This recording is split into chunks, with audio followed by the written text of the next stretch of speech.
So this is arterial supply, this is capillaries, this is veins, this is deep vein, this is superficial vein, which is long saphenous vein.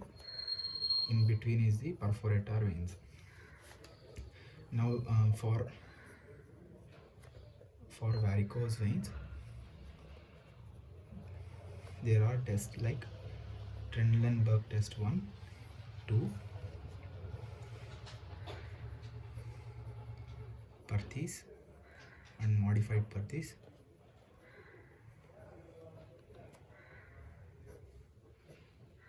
Fagan, Pratt, Schwartz test. So there is a lot of confusion between these tests. So I'll make a clear-cut idea what things are happening, so that it will be easy for us to write in exam. So Trendelenburg test 1 is for saphenofemoral incompetence, whereas 2 is for perforator incompetence. Now what here really is happening is that arterial supply, capillaries, veins, superficial draining into a deep again. Now we will close the saphenofemoral junction with thumb, and we'll close the saphenofemoral junction with thumb. Before that, we will just milk the whole vein so that all the varicosity is gone. After that, we'll tell him to stand, and we will release the thumb. Normally, all the perforator veins will direct the blood from superficial to deep, like this. Now what happen is, if we remove the thumb, the blood vessel, the blood should not come regurgitate backwards, because the valves are preventing the blood to come into superficial again. Now what happen is, if the saphenofemoral valves are incompetent, the blood again pools down into the superficial vein. This results in varicosity. So this confirms the saphenofemoral incompetence. Likewise, if we similar test, if we don't release the thumb for 1 minute, this is also same test, but we milk the vein first. Afterwards, we occlude the saphenofemoral junction. After occluding the saphenofemoral junction, wait for 1 minute. If the perforator are incompetent, the blood pulls from deep into superficial, which normally doesn't occur at all. So this results in varicosities again. So this tells that the perforators are incompetent. So this test, which is Trendelenburg test 2, is for perforator incompetence. So that completes Trendelenburg test. Now second is Perthes test. So Perthes test is basically for DVTs. Now the thing what happens here is, see arterial capillary veins, superficial perforators, and this is deep, this is superficial. Now normally we will close the whole area from down to upwards. We will apply a elastic bandage, which is crub bandage, which will occlude whole superficial limb. Only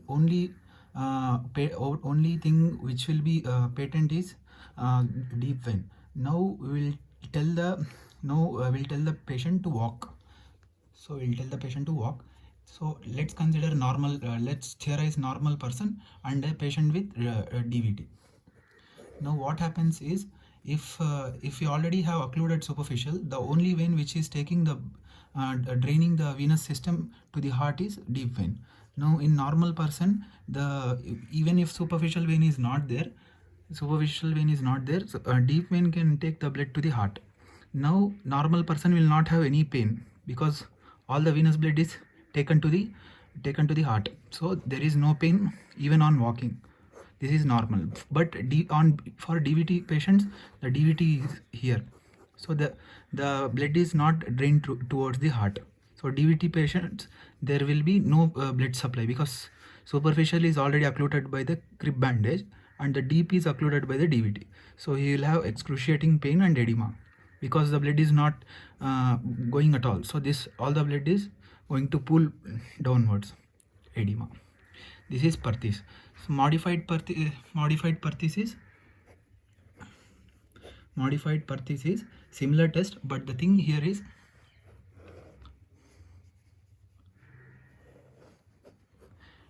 actually Perthes is a subjective result because we depend upon subject for the whether the patient is having pain or not. This is a subjective which results in more errors. For this, to prevent, we will now we are doing modified Perthes. So in this we will occlude the saphenofemoral junction for important criteria for modified Perthes is that the perforator should be competent. So for perforator to be competent, after we know that the perforators are competent. Now we will after occluding the saphenofemoral junction with a band, we'll tell the patient to walk for a minute. So normal, again we'll theorize normal person and a DVT person.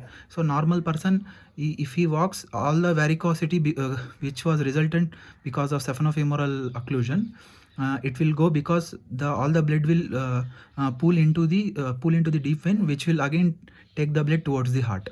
Whereas when the DVT is present, the blood can't be pulled into the perforators, and also saphenofemoral junction is closed. So this will result in more aggravating of varicosities. This is modified Perthes.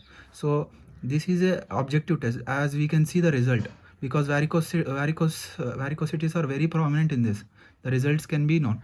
Normal percent, this gets shrinked because varicose blood all goes into the deep vein and which will taken to the heart. So this is modified Perthes. So and Pratt test is, we will tell the patient. So this is arterial, capillary and veins. This is deep vein and this is superficial vein.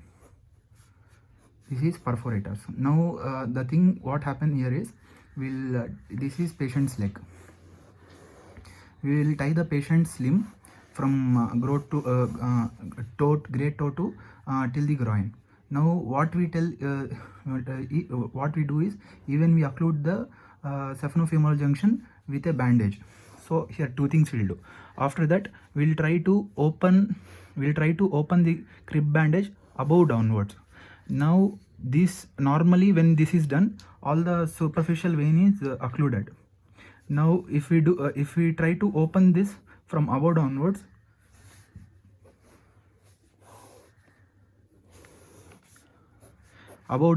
the perforators will be open again.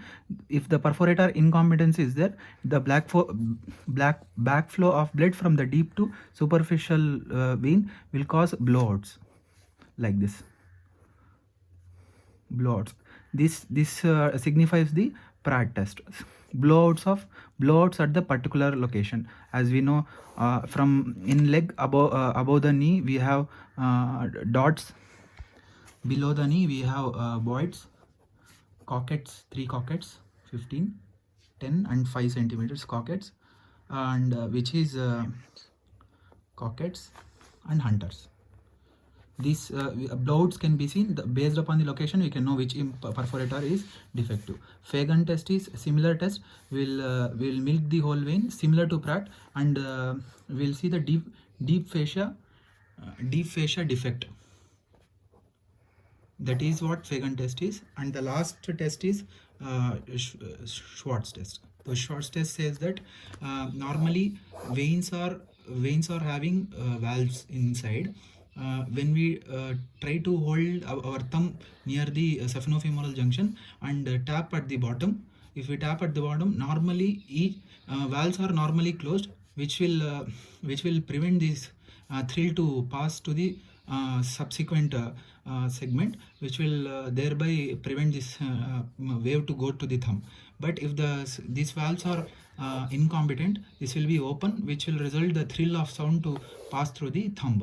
So this will signify that short stress is positive. That tells that uh, superficial vein valves are incompetent. Thank you.